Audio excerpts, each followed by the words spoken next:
name is Jared Minary, and this is Monsterville. So basically, this started out with the Monsters vs. Heroes set and the haunted house, and we do a haunted house like in real life. We have a haunted attraction, so obviously we love monsters. So my love of Lego and monsters kind of combined in this, and so a lot of this is kind of a tribute to the hidden side, the Monster vs. Heroes sets. So there's little bits and pieces that get wrapped up from those and wrapped into kind of our own little creations. So we try to find every monster we can think of from horror movies and find a place for it within it.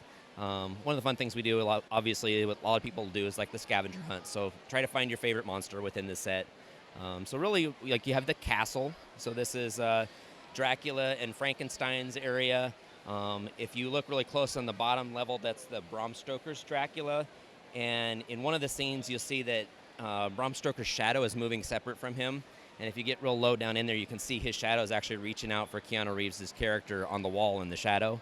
And of course, the three wives, if you remember the scene from that, the three wives attacking the guy, and it's just kind of a tribute to that spot. Obviously, Frankenstein, any haunt monster scene, you got to have a good Frankenstein, Dr. Frankenstein and his monster. So those are included in there. Had a lot of fun making the lab in that. And so then as you move outside of that, we've got some of the gargoyles and just a lot of the basic castle from the original sets. So maybe someday I'll expand the castle and make it a bigger thing, but I've actually kind of liked just having the hero monster set castles. And the detail works really well here at this scale as well. You're able to fit a lot in there. It's really packed. It really is. And, like, people will come down and they have to kind of get really low to see a lot of the stuff. So it's kind of funny because everybody kind of like duck walks down the table because they want to see all the stuff down low. So as we move to the front of this section then, as we make our way down, what do we have out here? So as you continue on, as you go down the rock cliff here, you've got your werewolf scenes, your Bigfoot. You have kind of the tribute to the Bram Stokers, the heads on the pikes, some of the chariot with the in the Bram Stoker series, they're actually brought in by chariot, so that's in there. You've got a witch's scene up in the witch's treehouse, and they actually have Hansel and Gretel that are underneath the witch's house, but you have to look clear inside. They're kind of one of the harder ones to see. We obviously have anything horror movies, so Invisible Man, Jason, Michael Myers kind of hanging out within the woods. Very thick woods here, yes. Lots of things to hide in there. Yep. It's actually been kind of hard because, of course, when you transport it, all the trees start to try to fall apart on you, but I really enjoy the thick trees and the fall look with all the fall colors. So. And I like the way you kind of slope down the castle section with this kind of waterfall look. It's easy to miss under the trees, but it works nicely. Yeah, again, it's one of those where you have to kind of get low to really see some of that stuff. But I'm hoping maybe even someday to kind of continue this. This has actually been a process that's probably several years in the making. It started out small, and it's been growing and growing and growing. So it's just kind of our little side project. Whenever we feel there's a new scene we want to add, we'll just add on a whole new section. So then, the like the haunted house scene, it's the original haunted house from Lego, but it's basically kind of been what I would call dollhouse, so you can see in the back side of it. And then inside there, you've got Scooby and Shaggy. You've got Chucky and Pinheads up in the upper level, kind of hidden in the back.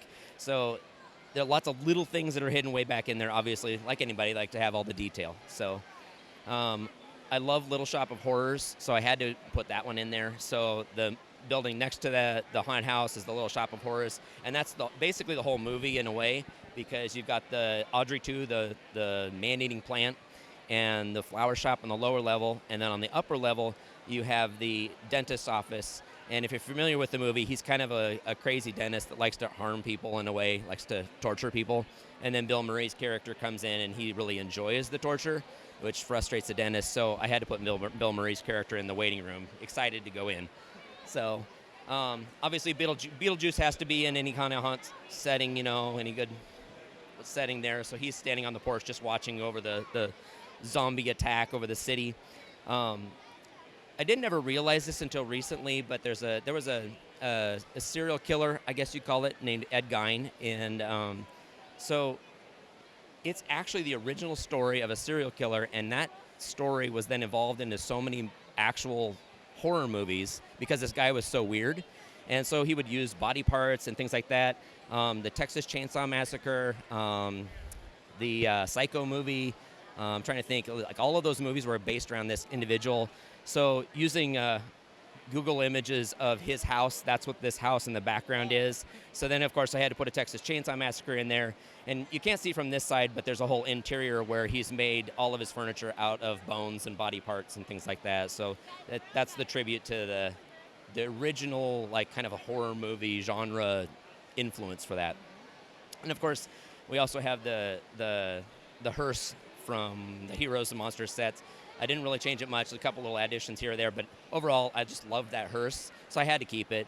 There were some great sets in that theme. I think people overlooked a lot of that. Even the hidden side stuff too that hasn't sold as well, but still some fantastic characters and pieces. Absolutely. Honestly, that's one of my favorite was the Hero vs. Monsters, because the monster sets were so good. And I've kind of felt bad tearing some of them apart and reusing pieces of it. But even the cemetery stuff that was coming from that and from some of the other sets that they've done, I've grabbed a few of those just because they're easy little cemetery pieces that we put in there. And obviously, you have to have a zombie attack in any horror movie. And there's a couple little Walking Dead characters in there defending themselves from the zombie attack, and they're kind of up in front of the diner there. And of course, if you have a zombie attack, you have to have the originating place. So obviously, the CDC in this case was the unfortunate event here. They've been operating on individuals and creating zombies, maybe.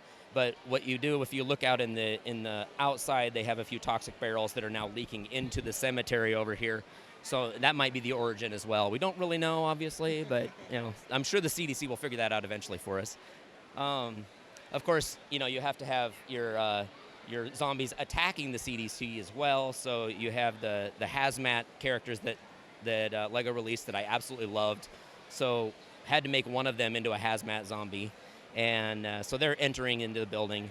You also have a Freddy character kind of hiding out in the lower portion where he's hiding out in the boiler room because he likes either bedrooms or boiler rooms.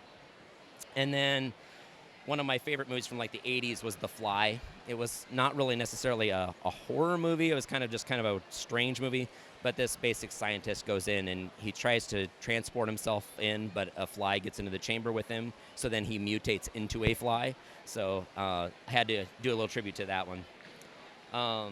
And then with the hidden side, I really loved the diner scene. So I kept the sign from the diner, and then I just kind of flushed out the diner into more of a full building.